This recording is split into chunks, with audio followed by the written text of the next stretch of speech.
Good afternoon, everybody. Diego Martinez, candidate for governor of California, out here.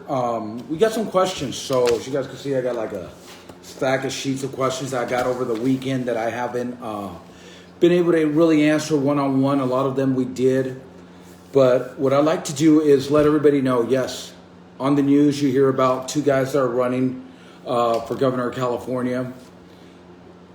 I'm registered. I'm in the California and the state registered to run. There's also other candidates that are put out there. The political world kind of works a little different. When you have a lot of money, you can go in and get yourself right away on television commercials. If you've been a politician, kind of like the two guys that everybody hears about, it's easier to get the media's attention. Doesn't mean that anybody else who's running isn't running or isn't really in the middle of running. It just means that we don't have the funds, or the media hasn't gotten a hold of us yet, or they haven't even seen that somebody else is running other than the obvious choices.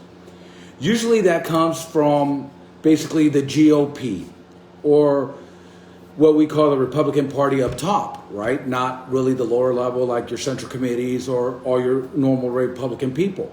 It usually comes like a guy who's running, which is the mayor of San Diego. Everybody knows he's running. Take a look at him. See what you guys think. But we've been hearing this lately too. What do you think about everybody getting behind one candidate for the recall? And we're going to get there because one of the questions was about when's the recall coming, if it comes. From Pam Taylor Davis asked about the recall and how it works. So we're going to get into that here in a little bit, Pam, and I'm going to answer your question. So reality is this, and this is how I feel about it. Yeah, everybody could get behind one candidate, but shouldn't we have at least a debate, a discussion to see who all the candidates are? Because letting the GOP or the upper Republican people tell you who you should vote for will come back to the definition of insanity, which is what? Doing the same thing over and over again and expecting a different result. The biggest problem that we're having here, John Cox has also put his name in the hat for governor, right? So if John Cox couldn't win 2 years ago, what makes you think he can win now? Has Gavin Newsom been that bad?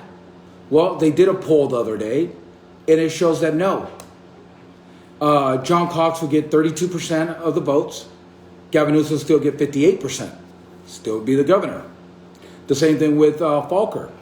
Actually, at that point, Gavin Newsom gets 60% and he gets less. So is this really what we really want? Do we want to keep wasting another election cycle with the same politicians, the same millionaires trying to run and tell us how to control our lives? I believe that we're in a different time right now. I believe it's time for a businessman, somebody who's in our level, to actually be governor, somebody who everything affects. That's why I put my name on the hat.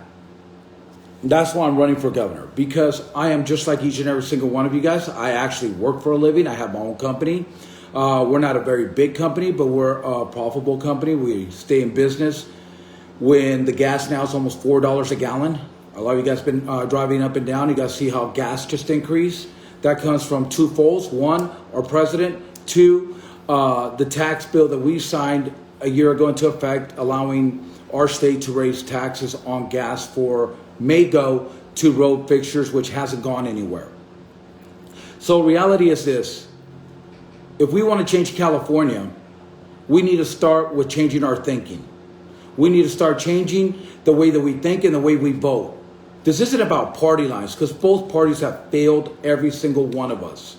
If you're a Democrat, an independent, a Republican, we are all being affected by high gas prices, getting overtaxed, closures of our businesses, our schools, our churches, just our state being closed has hurt each and every single one of us.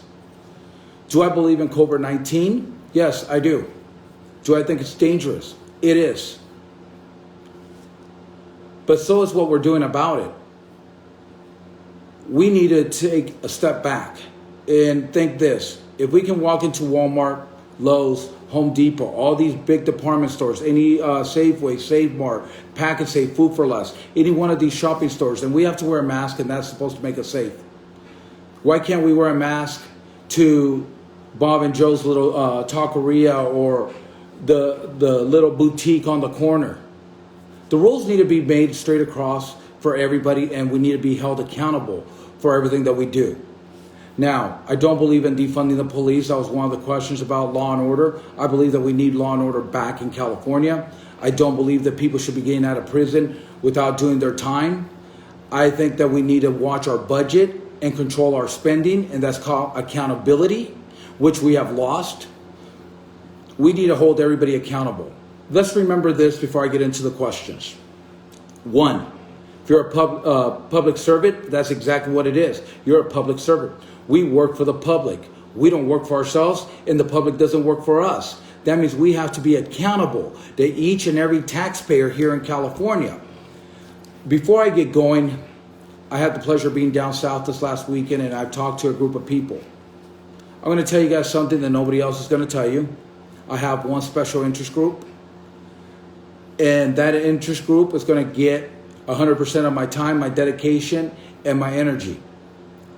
My special interest group is each and every single one of us California taxpayers who work hard every day, who do our best to get ahead, who pay our taxes on time.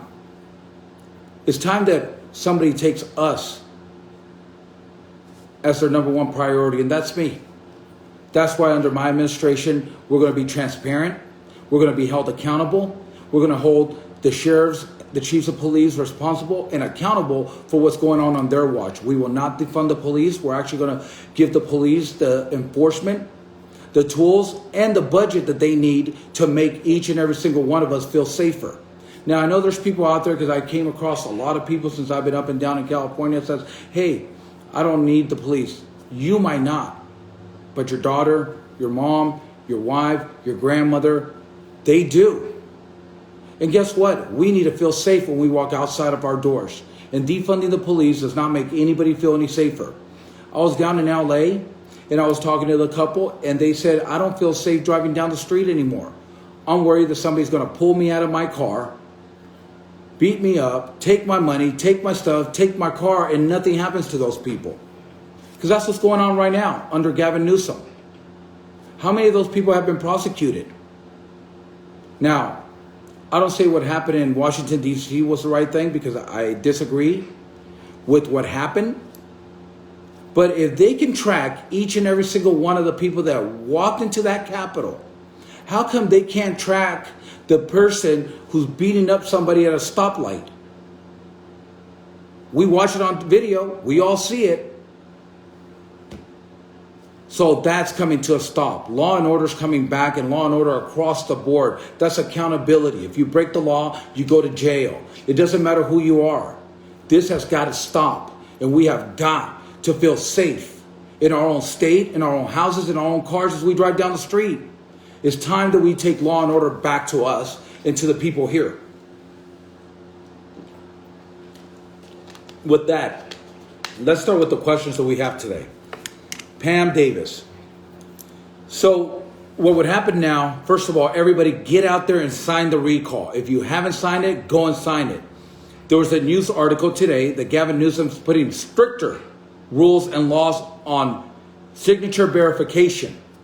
So if you haven't signed before July, let's say before July of last year, if you sign before July, I suggest that we all go back and sign again, stay in the lines, do exactly how they want us to do this so that we can get this to happen. We got the 1.5. That's nothing, because the way they're going right now, they'll disqualify half of those signatures if we don't do our part. I want to thank everybody who has been out there just like myself since the beginning to get these signatures. No, we didn't just jump in when the middle of this is all of a sudden, oh my God, there's a recall going on. No, we've been at this since the beginning. And I want to thank every volunteer who's been out there since the beginning getting these signatures. So Pam, to answer your question, we need about another, I would say 700,000 signatures. We still have time to do this. And we need to be able to get out there and get everybody to sign. If you signed before July of last year, go out and re-sign it. They're going to disqualify some of those signatures anyways. If you double, they'll disqualify one of them. So we need to start signing, and we need to start doing it now. We need to see people out there doing it, and let's get out there and sign. Yes, Free for Yoga, you are correct. So Free for Yoga made the statement, when you sign the recall, your name and address need to be the same as where you vote. So if you have moved, but you haven't changed your registration of voting, make sure you put your old address down because that's how they're verifying signatures. So that's a very good point. Thank you for that. Let's say that we get all the signatures, they get verified, everything. Late summer, early September is when we are actually going to have the special election. It's a 2-point election. So I'm going to kind of skip through these questions a little bit. So Pam, it'll be in about September when this will happen. I'll come back to this question. I'm looking for a question right now that somebody actually wrote that has to do with the subject that we're talking about. Okay, here we go. So, Wasip Phoebe, sorry if I mispronounced that name. And this is just about what we're talking about, so we're going to get right to that. So by September, we're going to have a special election. How is this election going to be fair, right? So this is probably going to be one of the fairest elections that we're going to see, because how it is a 2-part voting ballot. The top part asks you if you want Gavin Newsom to be recalled or not. When you check yes or no, they're going to ask, if you do, who would you like to replace it? You go down the list. There's going to be probably about 100 names. My name will be on there, so hopefully you want Diego Martinez to replace. So what happens at this point? They go back and tally it. At one point, they take a look, and they said, okay, Diego Martinez got 3 more votes than the next guy. You win. This is for once. You're going to actually be able to win by just having the most votes. So it could be us, it could be a Democrat, it could be anybody. That's why the recall elections are the most fair of anything else, because you don't have to have a lot of money. You don't have to be the choice of the party. You just have to be out there and people have to know you. So that's where a guy like me has the best opportunities to get known, to go out there and actually put my name and actually win. So we can actually have the right person in office by doing our jobs. At the same time, we can have the wrong person in office. So what our jobs as voters right now is to go back and investigate everybody. Go through me, ask me questions, look at my past, look at my future, look at what I'm doing. Also look at John Cox, look at Faulkner, look at everybody that's running for office right now and look deep into them and find out if that's what you really want. Because it's our choice, it's your choice, it's my choice, it's all of our choice who represents us. And now it is the best time to do it. Do some homework, okay? Don't let just a suit, a fancy conversation enlighten you on who to vote for. Because we make mistakes that way. Guess what? Career politicians are what? They're career politicians, so they know exactly what you want to hear. But you could go back and look at their actions, and that will explain everything else. John Cox, we'll talk about him. He ran 2 years ago. He lost. Fair, square, however you want to do it. What would make anybody and him think that he can win now? What has changed? Where has John Cox been? Now, what I remember from John Cox was a whole different person. He walked into DMV, said, help is coming. Here's some water. Have a good day. Never told us how he's going to fix anything. So is that really what you want? Let's talk about Faulkner, San Diego mayor. And I'm bringing him up because I saw him on Fox News the other day saying, well, as governor, I'm going to open California up. I'm going to get this thing going. Well, guess what? He increased the taxes in San Diego. He was the mayor of San Diego and didn't stand up for the San Diego people, but now he wants to stand up for the rest of California. Is that really what you want? Is that really what we want representing us? Go from bad to worse, or go from a Democrat to a Republican to do the exact same thing? I read this the other day. We went from bad San Francisco mayor to bad San Diego mayor. Here we go. Brooke Furtherline said, yes, look into all of them. Look at what we got, because everybody just believes they are good for they're good people. Where do we find out who is running and information on each of them? Good questions, both sides here. So first of all, you can go to the California State Secretary, and there's a list of everybody who's running. Then what you need to do is you need to Google everybody. You need to go on their page. You need to look at them, look at their history. If they held office, look what they did in the offices they were holding, because that is going to make the biggest difference. So here's the next question. We just had a businessman as president. The Democrats ate him ate his living breath, what do we do? What do you think they will do to a governor? Well, answer that question. They're going to try to eat me alive too. But guess what? There's a difference. I'm about working with both parties. I'm about working for what's best for California. The Republican Party doesn't own me. The Democrat Party doesn't own me. Nobody owns Diego Martinez but Diego Martinez. So what does that mean? Diego Martinez is here to work for you. Each and every single one of you. That's the difference. I don't have a special interest group other than the California people. So if we sit down and we talk to both parties, can we come out with a better solution? Of course we can, because both sides coming together for one equal purpose. And the purpose is for a better California. We have a lot of questions and a lot of stuff going on. Let's talk here. The next one, Joshua. Lots of questions. Yes. Everything from immigration to environment. Let's start with a couple of classics. What are your thoughts and intentions regarding law enforcement, education reform in California? Well, we kind of talked about law enforcement just a little bit. Give me a second, guys. So we talked about law enforcement. And I'll hit that subject real quickly and kind of verify a little bit. We're not defunding the police. We're going to get them educated and getting the resources that they need so they can do their job better. So each and every single Californian can feel safe in their home, in their neighborhood, around where they're at. Their kids can feel safe at school. Defunding the police is a mistake. Crime goes up when you defund the police. But that's not all we have to do, other than educating our police officers and standing behind them. We also need to give them the community support, so we need to have more boots on the ground when it comes to police officers walking around and being involved in neighborhoods that are the tougher, the higher crime area neighborhoods. Because whether you're rich or poor, we all want the same thing. We want our safety. We want to be able to walk outside and be able to live freely. So that's one of the major steps that we're going to take. We're going to put community service programs back with our police officers. And guess what? I'll be out there walking with them. Yes, I'll be out walking with the police in the tougher neighborhoods. I'll go out and I'll shake everybody's hand and talk to everybody, because guess what? We're all Californians. We're not bad people. I think we all want to feel safe, and we all want to know that our police department has our best interest in mind, and that's the breed of police officers that we have. I come from a small town. I live in Tuolumne County, which is Sonora, California, and I work in Calaveras County, which is San Andreas, Arnold, Murphy's area. I've had the pleasure of working with some very good police officers that actually do care about the community. So you can see it firsthand what a community looks like with law enforcement working with the public hand in hand. Our crime rates go down. People, law and order needs to be the first thing. So if you commit a crime, you're going to jail. Okay? There's no more sign and release. If you commit a crime, you need to pay the time. Isn't that what they say? So we'll get past that. That's why I'm with the police. I'm 100% behind our police departments.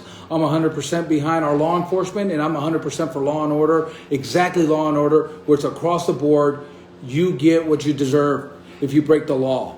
I don't care how much money you have in the bank. That's not going to get you out of jail unless you go through a bail bondsman. And I know a lot of bail bondsmen out there that work with people that don't have a lot of money too. So our hats goes off to you guys, because that's my business. I'm in the bail bondsman business. I'm a fugitive recovery agent. Yes, we go out and we arrest you. That's what we do. And that's how come I'm so familiar with law enforcement. We work hand in hand with law enforcement every day. Now let's get down to the next one. Our education reform for California. We need to hold the superintendents, the principal, and the people writing what the curriculum is for our schools. We need to hold everybody responsible. If you're a superintendent or a principal at a bad school district, start doing your job and getting our school districts back up. If you're a parent out there, start putting your kids accountable for what they're doing in school every day. That means respecting their teachers. That means going to school to get an education, not going there just to pass the time. We have to hold our students, our teachers, and our superintendents accountable for what comes out of those schools. I believe teachers care, and they go out there and do their best job that they can with the resources that they're giving. We're going to give the school districts a lot more latitude and a lot more authority to be able to go in there and actually teach our kids what they're doing. We should have enough funding with all the taxes that we're dumping into school and education. Number one, I have to do an audit of the state of California, find out where our money's going through, and make sure it falls right on the right hands. We have a lot of great teachers out there, and nothing but respect for them and thank them for what they're trying to do, but they're fighting an uphill battle. we need to get them going back into a school district, into a school zone where they're proud to be there, where they're proud to be good teachers, and they want the education level to come back up. And guess what? If you're not that teacher and you're not wanting to do that, it's not the right job for you. If you're a superintendent, you're allowing your school district to keep dropping, you need to get out, you need to get a new job and get somebody who cares in there again. I'm not saying there's not bad teachers. What I'm saying is that it's time that we educate our kids. We study what we're supposed to, and our kids go to school doing what they're supposed to do too. And that means parents, we need to get involved. We need to be there and making sure that our kids are not disrespecting the teachers, but teachers need to be in there teaching the right stuff. Superintendents, principals need to be held accountable for their school districts being bad. That will give us into school choice. Yes, I believe into school choice. I think right now it's very important because no kid should go to a bad school district that doesn't care about them or the education. I think that if we fix that, we'll be in a lot better situation. I believe all schools should be open right now in a safe manner. There is a safe manner to doing it. Remember this, we can all go to these big companies and we can go shopping there with a mask on, but our kids can't go to school. That's not right. If our kids can be out in public, they should be able to be out in public school, private schools, and everything else. It's time that we open California up, and not because there's a recall, but because our education and our futures are on the line every day that our kids aren't going to school. We're going to kind of speed up a little bit through some of these questions that we have. This is kind of like a long one, guys, so you guys got to excuse me here as we read it. Yes, my page says Diego Martinez for governor, unofficial. So before I got registered with the state of California, we didn't want to lie. We didn't want to mislead anybody. So this said Diego Martinez for governor 2020 because they wouldn't allow us to put 2022. And we had to put unofficial because at that time when we started our Facebook, we were unofficial. We weren't registered with the state. Unfortunately, Facebook does not allow us to take that unofficial out. We are official. We are registered with the state of California. You guys could go to the Secretary of State, look at the list of everybody who's running besides myself. One more question, mandatory mask and business mandatory vaccinations. My concern is that employers are making them mandatory as conditions for employment rather than government making them mandatory. And businesses are making masks mandatory to enter other than government making them mandatory. Would you do something to combat that? That's a good question. Funny story about that. I was with my brother this Saturday, and we were walking into a gas station. There was a sign that said, no shirt, no shoes, no mask, no service. I looked at him, I said, I can respect that. At least you know what you're walking into right away. If I want to do business here, I'll put a mask on. If I don't want to put a mask on, I can do business somewhere else. That's my choice. It was their right to be able to do that because every business has the right to refuse service to anybody. Okay? So do I believe the government should have gotten involved? No. I think the government needs to get out of our lives and quit prying in our businesses at home, in our personal businesses. I think that's up to the business owner. Excuse me. The business owner has the right to ask you to set up their rules and their intentions. I tell everybody this. I don't wear a mask very often, but if you have a sign like that and I want to do business with you, I put my mask on. If I want to go shopping and the store says, hey, we need you to put a mask on, I'm not going to fight anybody. I'm going to put a mask on. Or I'm going to leave their store. That's my decision, my choice to be able to do, as it should be your choice and your right to do. So the reason that businesses are making you do it as an employee was because they're trying to hold business accountable if you get corona in there. Well, the reality is you don't know where you picked it up, so we got to deregulate that portion of it. A business should not be responsible for you getting sick because you don't know if you got it there. If you went to a restaurant and 3 days later you got sick and that's the only place you've been, probably not where you got it. You probably got it around somewhere. The coronavirus, we're all going to get it. It's part of a flu. How we deal with it now is up to us. Now, the one thing that we can't do is blame somebody else for getting it. That's like me saying, oh, I got a common flu. I need to blame Lowe's for it. Well, it's not Lowe's fault. I probably didn't take care of myself. Maybe I was out too cold. I wasn't dressed right. So we can't hold the business accountable for us getting sick. That needs to go. If you wear a mask, I know a lot of people that wear masks that are sick, that got corona. I know people that were in hospitals that got corona. You can't blame somebody for what you get. That's not right. What kind of world are we living in? We need a better future for California. We need a fair future for California. We need law and order, and we need to get away from career politicians trying to tell us how to live our lives, yet they want to do whatever they want. We need accountability. People need to be held accountable for what they're doing here every day. They can't just come and say, hey, you can't go see your family for Christmas, but hey, look at my family. They're all coming over here. We cannot keep doing this. We cannot keep allowing politicians and people with money telling us how to live our lives. We need to be able to let our immune systems grow, get stronger. We need to be able to go back to work, go back to school, our kids, open up California for businesses, have our churches open, be able to go there. Yes, I know a lot of people criticize me on the church. God, you guys are right. They have church online. We can pray at your house. I agree with you 100%. I don't disagree. But I also agree with, if you want to go to church, go to church. If they mandate you to put a mask on and go to Costco, put a mask on, go to church. Our freedoms are getting taken away little by little, and this is just the beginning of it. We cannot allow our freedoms to be taken away because a government says, hey, you can't do this. No. We're in America. A lot of people have fought, lost their lives for us to be able to have this freedom. A lot of my viewers, a lot of you guys out there, left communist countries to be able to come to the United States and be free. You should be able to observe that freedom. For everybody who's serving in the military, thank you. Thank you for your service. Thank you for allowing us to be able to be free. Thank you for the people who are veterans that came back to a country that doesn't care for them. It is something that we need to fix. Here's a quick question that I got, and I'm kind of reading it right now, and it really hits home. Why is it that I served in the military, yet I'm homeless?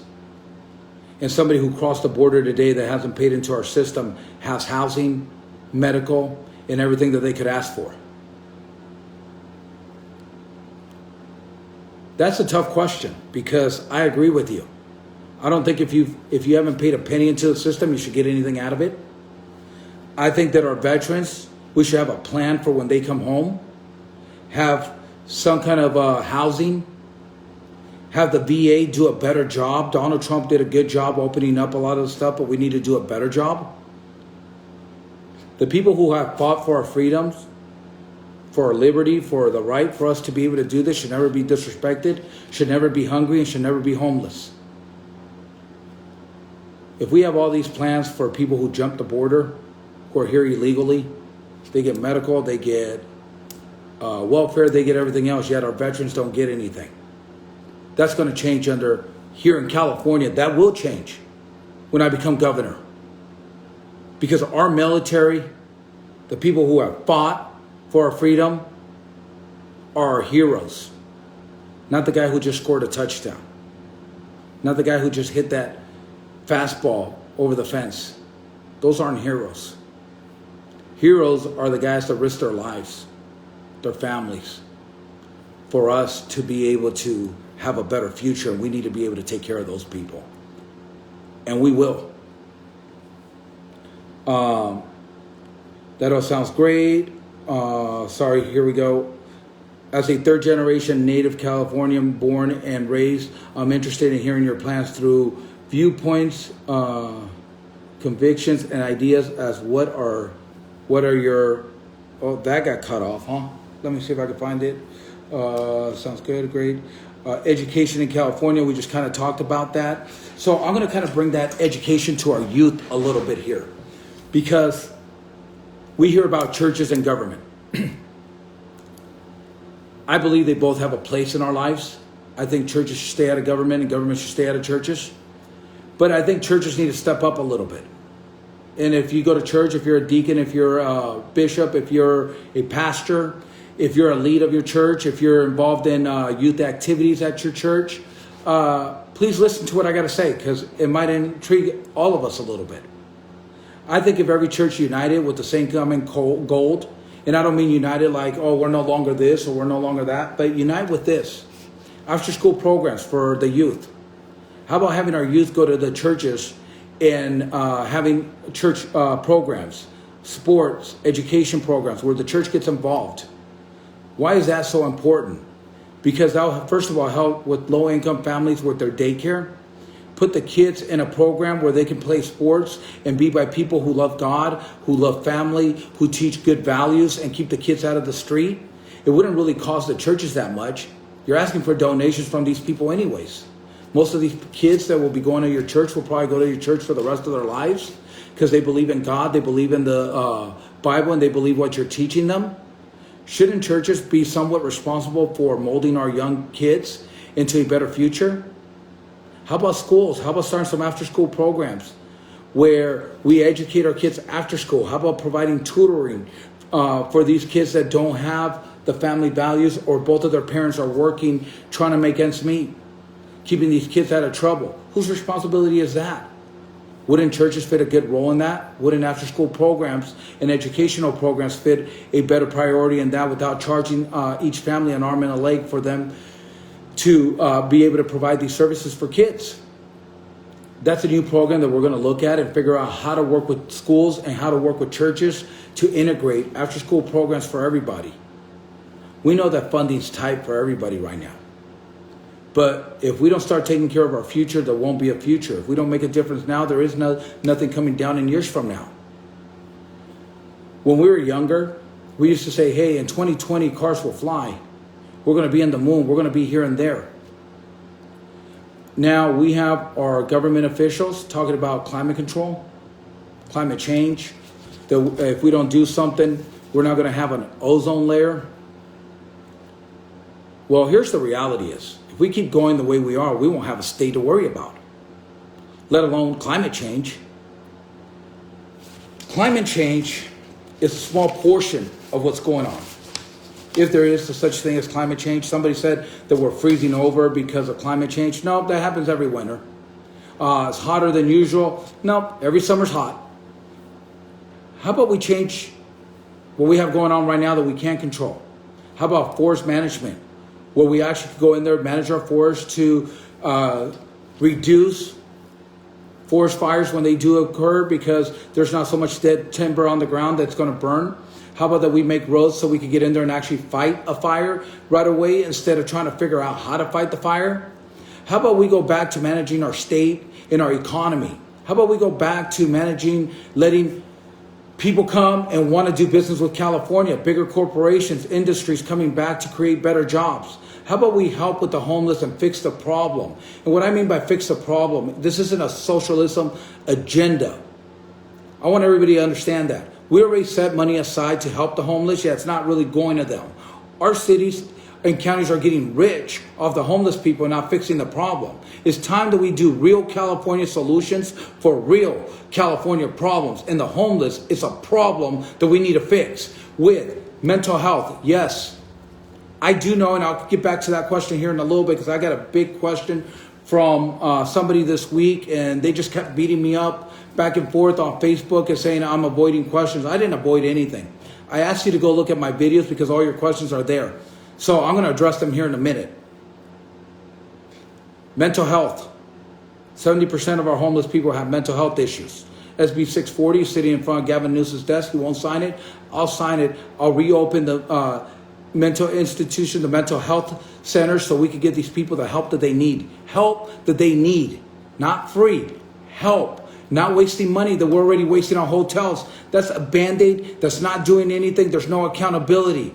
The rest of the homeless people, we'll say 30%. We need to be able to provide housing. Well, we're buying hotels. No, stop throwing our money away. Stop throwing our taxpayers' money away. Let's find a real solution. Let's get government housing with the old military bases, but not free. Well, how's that going to work? They don't have money to pay. No, but they can help. We could give them a trade and they can help build these houses for their future. Not only for them, but we'll get rehab centers, alcohol centers there so that they not only live, but they have a community where they can get the help that they need with their addiction. Yes, it's called accountability. Now, try doing that for a minute. Being accountable. How about we help these people get a trade? We need trade schools back in California. We need on-the-job training. We need apprenticeship programs back here.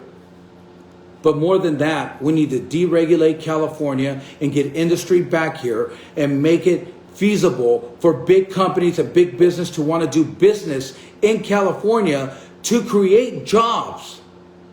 We need to create jobs in California, guys, because we have a huge amount of population. Now, my next and my probably the most great question, Cynthia. I'm sharing it with everybody, as you can see. Hi, Norma. How you doing? David, Marvell, Lee, thank you for joining us. Lori, Janet, and everybody else. Alan, I see your question. What would you do to open LAUSD schools?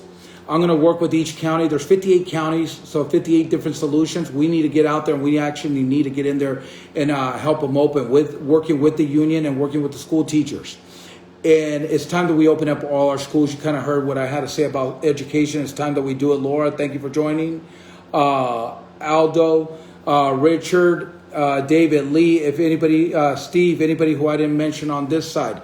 On this side here, we have Obal Lee, we have MPK, we have Freedom for Yoga, and everybody else who's joining us on, if you're either on Instagram or on Facebook, thank you for joining me this morning.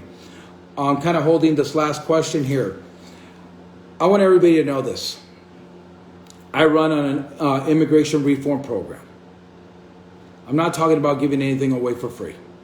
You guys heard me say that I don't agree with the illegals coming here or anybody coming in here and getting free medical, free health, food and everything else when the rest of us taxpayers can't afford insurance, and yet we get fined every year. We're paying for illegals to have insurance, but we can't afford our own insurance, and yet we're getting fined $1,000 at the end of every year if we weren't able to have insurance. That program has to stop. California people need to come first. California taxpayers need to come first. I believe in border security, and what I mean by that, because everybody says, well, what do you mean by border security? We need to finish building the wall. California will be my responsibility, and my responsibility to keep safe from people coming from outside countries to hurt or destroy any of us. We, as Californians, need to take care of our safety and our border. So yes, I will pledge to build the wall, finish building and securing our borders in a better manner where we know who's coming in and out of California. That being said, what's your position on undocumented illegals coming into our country? We're going to put a stop to it. We're going to fix that. I'm an immigrant. A lot of people know that about me. I came to this country when I was 6 years old. We came on a visitor's visa. Ronald Reagan made it possible for my family to get our immigration status fixed. Now, I hear this a lot, and you guys could join me here. I hear that you have to have merit. Well, 6-year-old kid, what merit did you have? I didn't have one then, but I have one now. So how do I feel about illegals coming? Our land, our nation was built on immigrants. I think there's a right way to do it, and I think we need to go back to it. I don't think closing the borders 100% and not letting people in our country is the right thing to do. I think before we get to that point, though, we need to secure our borders and find out who's here and help the people that are here and remove the people that we don't want here.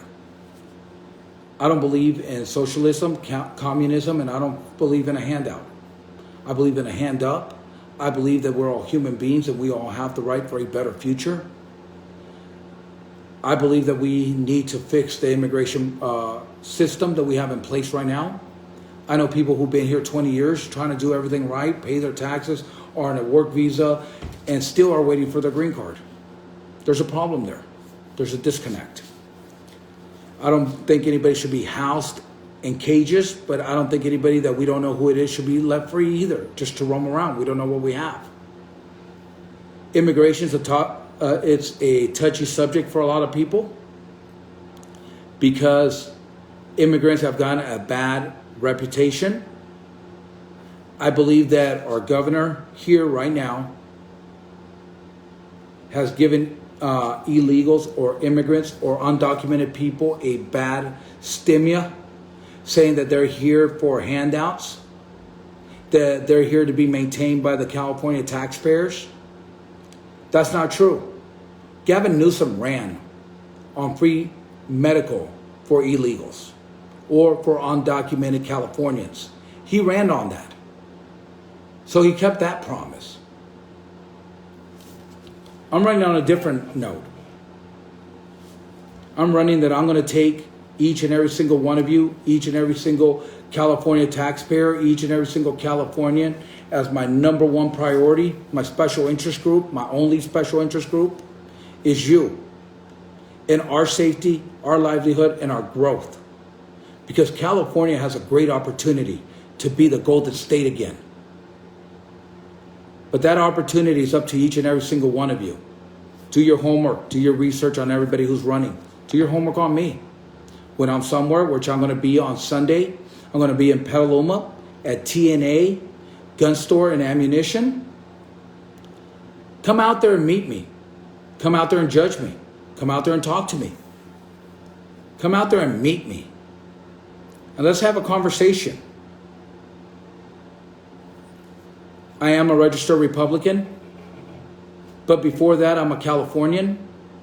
I believe California first in all aspects. I don't think our party should be dividing us or putting hate between anybody. It's a political party. That's all it is. Truly, if we sit down and talk and not talk about which party we belong to, how many of us believe in the same thing? How many of us believe in freedom? Law and order? Our economy? Our health care? Our future of our kids? Better education? Better jobs for all of us? Better wages? Bet you if you sit down with somebody that says they're a Democrat or an independent or a libertarian, and we don't talk about party lines and we just talk about the real California problems for real California solutions, I bet that we can all agree with them that we do have a problem. I had somebody tell me that Gavin Newsom's doing a good job, and that I'm out of my mind for talking about pushing the recall. I can see their point of view, but I also asked them the greatest thing here. Do you like to work? Do you own a small business? Do you own any business? Do you have kids? Do you have health care? Do you have a job to go to? Are you on unemployment? Because right now, California is losing jobs left and right. Small businesses are closing that will never reopen. I want to say thank you. And I'm sorry I wasn't able to make it yesterday to Dry Town for a closure. And I'm going to go later on this week. I'm going to take some pictures of the place so you guys can see what I'm talking about. A business has been in business in Dry Town for years. Because of everything that's going on right now, these folks lost their livelihood, lost everything that they ever worked for. No Californian, no United States American should ever have to lose everything because of a governor shutting us down. We should never have to. I tell the story often. Down from my office, there used to be a restaurant. There still is now. Somebody else just reopened it. But it was an older lady who opened the restaurant 3 months before Corona hit. Put her life savings, her retirement, her set of pride, and opened the restaurant for this small community to have a place to eat. When Corona hit, when they asked us to shut down, she wasn't able to recover. She lost her whole life savings, her retirement, to do good on her word and pay her lease, to do her part in curbing the flow of the Corona. Remember that? We need to curb this. That's only one of the many stories that I hear going up and down California. It's time that we as Californians start thinking about what we're doing and start thinking about our future and get involved. We need to get involved in county council. We need to get involved in what's going on in our area. But right now, we really need to get involved in this recall. We need to go out there and sign it. Get Gavin Newsom out of office. Do your research on every candidate. There's some really good sounding candidates up front, but when you get to know who they are, it's not who you want in office. Don't worry if they're Democrats. Don't worry if they're Republicans. Those days are over. If we want to change, we have to change the way we're thinking, the way we're voting, and we have to stop listening to our party lines on who we're going to vote for and start voting for the right person. I'm a small business owner. I work for a living. I'm going to show you guys something here real quick. If everybody doesn't believe me, this is actually my office. Sorry, I'm kind of spinning the phone just a little bit. And yeah, and as you guys could hear, that's my work phone going off. I'm actually going to, here you go. Yes, it is a real office. Yes, I really do work for a living. I come here when I'm not on the road. I'm the only one here. I'm holding my own business up right now because of everything that happened with Corona. So when I tell you I understand what you're going through, I understand what you're going through because I'm living it just like you are. And I want to make a difference.